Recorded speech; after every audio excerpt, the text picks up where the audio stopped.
Hi guys, welcome back to my mini blog. তো সকালবেলা ঘুম থেকে তাড়াতাড়ি উঠে পড়েছি। তাড়াতাড়ি বলতে একদম ভোর 5টায় উঠে পড়েছি। তো ঘরের মধ্যে বসে বসে বোর হচ্ছিলাম, তাই ভাবলাম যে চলে যাই একটু ছাদে। আর আমার জীবনে তো বোর ব্যাপারটা আসেই না। যেদিন থেকে আমার এই ছানাটা এসেছে, সে তো মানে আমাকে বোর থাকতেই দেয় না। এত জ্বালায় যে সেই তার জ্বালানিতে আমার বোর ব্যাপারটা চলেই গেছে জীবন থেকে। তো সকালবেলা ঘুম থেকে উঠে ভাবলাম যে একটু প্রাকৃতিক পরিবেশটা এনজয় করব। হা হা হা, সে ঘুরে বালি চলে এলো আমার ছানা।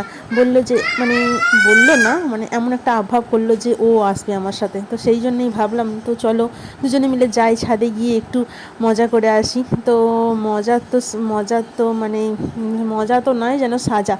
ওকে নিয়ে এলাম ছাদে। একটু ভাবলাম যে ভোরের বেলা একটু চারদিকটা পাখির ডাক ফাঁক শুনবো। হা হা হা, সে ঘুরে বালি, সবেতেই বালি পড়ে যায়।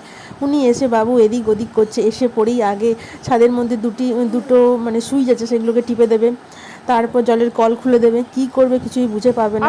এই যে এখন গাছ ধরে টানাটানি করছে, ওর ইচ্ছা গাছের টবটাকে তুলবে ফেলবে, পাতা ফাতা ধরে টানাটানি করছে।